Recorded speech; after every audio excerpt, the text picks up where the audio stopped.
tidak ada seorang hamba yang Allah amanahkan kepemimpinan, kemudian dia mati sementara dia menipu rakyatnya, mengkhianati mereka. Ya. Kecuali pasti Allah akan haramkan baginya surga. Assalamualaikum warahmatullahi wabarakatuh. Semoga kita selalu dalam lindungan Allah Subhanahu wa taala. Kali ini kita akan membahas masalah kepemimpinan. Dalam hal ini, guru kita Ustadz Khalid Basalamah hafizahullah akan memberikan tanggapan dan penjelasan kepada kita semua tentang bagaimana hukumnya pemimpin yang tidak adil, pemimpin yang berbohong atau berdusta, serta pemimpin yang tidak menepati janji atau bahkan pemimpin yang menipu rakyatnya. Sebelum memulai kajiannya, jangan lupa dukung channel ini dengan like, share, dan subscribe, serta memberikan komentar yang positif tentunya. Biasakan tonton sampai selesai agar ilmu yang kita dapat tidak sepotong-sepotong. Langsung saja kita dengarkan penjelasan guru kita Ustadz Khalid Basalamah hafizahullah berikut ini. Ma'qil bin Yasar radhiyallahu anhu berkata, aku mendengar Rasulullah SAW bersabda, seorang hamba yang diserahkan Allah untuk memimpin rakyat, lalu ia mati pada hari kematiannya ketika ia menipu rakyatnya, atau pada saat itu dia menipu rakyatnya, Allah pasti akan mengharamkan baginya masuk ke dalam surga. Hadis ini riwayat Bukhari, Muslim. Yang dimaksud dengan hadis ini berhubungan dengan bab kita masalah akhlak yang buruk adalah khianat, berkhianat. Karena di sini maksud daripada hadis, tidak ada seorang hamba yang Allah amanahkan kepemimpinan, kemudian dia mati sementara dia gasyun. Gash itu adalah menipu rakyatnya, mengkhianati mereka. Ya. Kecuali pasti Allah akan haramkan baginya surga. Tentu hadis ini menjelaskan tentang masalah kepemimpinan. Ya, siapapun yang diberikan pemimpinan, bisa pemimpin negara, bisa pemimpin lembaga, diberikan amanah. Lalu dia menipu mereka. Menipu ini banyak babnya. Misal, menipu dengan kata-kata, menipu dengan perilaku, menipu dengan janji-janji. Ya. Ini semua adalah masuk dalamnya. Misal dengan kata-kata, dia mengatakan, baiklah nanti saya naikkan gajinya. Nanti saya begini, nanti saya akan berikan janji. Bohong, dia tahu dirinya dia tidak akan lakukan itu. Ya. Maka ini masuk dalam masalah gash atau menipu. Ya. Banyak orang mau jadi presiden, mau jadi raja, janjinya banyak sekali.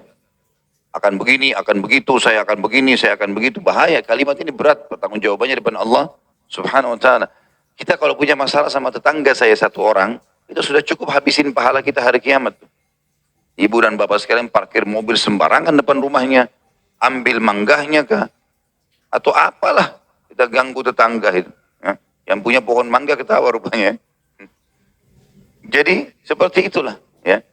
Bagaimana seseorang itu merusak hubungan sama tetangganya saja, satu orang, apalagi kalau tiap hari dia bermusuhan dengan tetangganya, sudah cukup habisin pahalanya. Bagaimana kalau dia menipu rakyat yang banyak?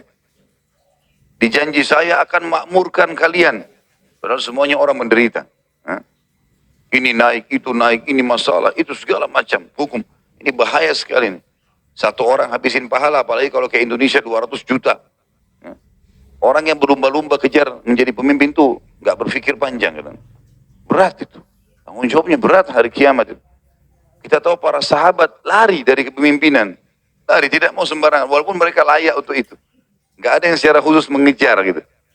Kecuali kalau sudah ditunjuk harus ya, kepepet keadaannya baru mereka ambil alih. Kalau enggak mereka nggak mau lari. Bahkan para tabi'in lari dari kedudukan-kedudukan yang tinggi, seperti larinya Sufyan ats-Tsauri dari kedudukan hakim. Karena memang dia tahu ini nanti akan masalah. Sampai khalifah memaksa dia nggak mau. Dia lari, tinggalkan kota Mekah. Kan?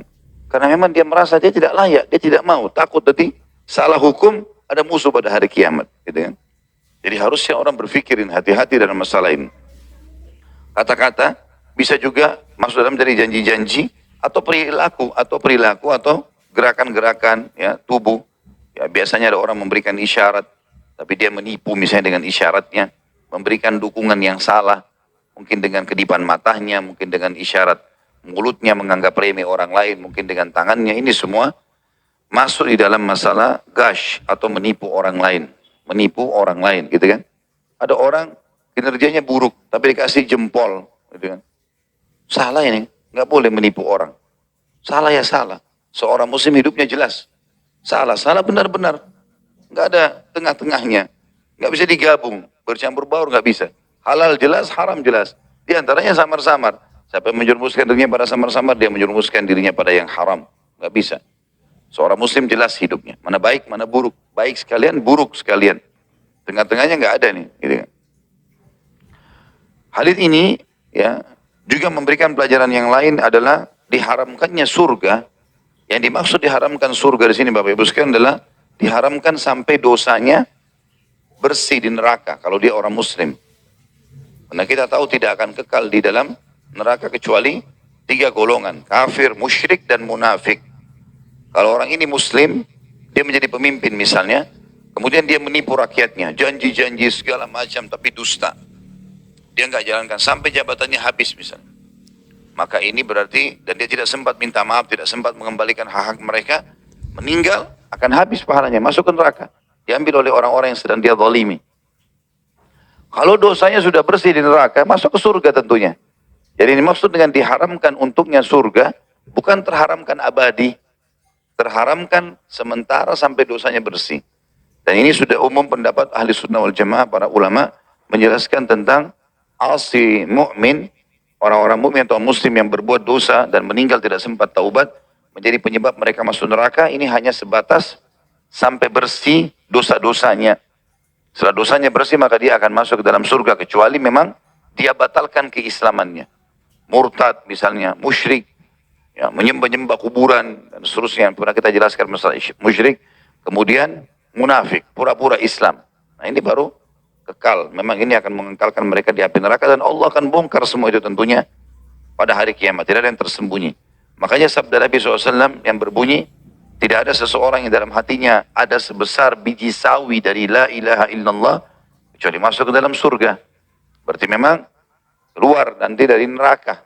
Dalam hadis yang lain, hadis sahih juga riwayat Bukhari, kata Nabi SAW, sungguh Allah pasti akan mengeluarkan orang-orang yang dalam hatinya ada seperti biji sawi dari keimanan, sementara mereka sudah hangus seperti kayu yang rapuh dimakan oleh api. Jadi mereka akan dikeluarkan tentunya. Jadi di sini bukan pengharaman surga abadi, tetapi akan sebatas dibersihkan dosanya. Cuma memang berat, ya. Berat. Allahu alam dia berapa ribu tahun disiksa di neraka. Apalagi tidak ada kematian. Kematian hanya 1 kali. Orang yang bilang nggak apa-apa, saya masuk neraka, yang penting nanti juga saya masuk surga. Ini orang yang tidak belajar, tidak punya ilmu. Ya. Kalau saya pernah bilang, kalau ambil korek gas saja bakar ibu jarinya sendiri, berapa detik sudah panas. 1 menit bisa matang. Bagaimana kalau tiap hari api melekat di tubuhnya dan tidak ada kematian? Hangus, dikembalikan lagi. Untuk apa? Tidak ada gunanya. Sementara memang akhlak-akhlak yang buruk atau dosa-dosa ini Bapak Ibu sekalian, tidak ada gunanya sama sekali. Allah benci, ancamannya berat, dibuat juga manusia benci. Saya sering ulangi istilah ini. Kalau misal ada orang yang durhaka sama orang tuanya, jahat sama tetangganya, lisannya tidak baik, suka ngambil hak orang lain, dan seterusnya, maka pasti Allah benci itu. Allah buat manusia benci, orang sekitarnya tidak suka berteman, dan ancamannya berat. Kenapa nggak jadi orang baik saja? Orang baik bagus sekali. Orang yang bakti sama orang tua, orang yang suka bantu orang, ya senyum, ramah. Allah suka, janji pahalanya besar karena punya akhlak yang baik, dan juga dia disukai oleh manusia. Semoga penjelasan Ustadz Khalid Basalamah barusan menambah wawasan keilmuan kita dan membuat kita sadar akan tanggung jawab kita masing-masing di dalam kepemimpinan kita. Untuk menjadi catatan, dalam sebuah hadis Rasulullah SAW mengatakan, kita manusia adalah pemimpin dan akan dimintai pertanggungjawaban di akhirat kelak. Wallahu a'lam. Wassalamualaikum warahmatullahi wabarakatuh.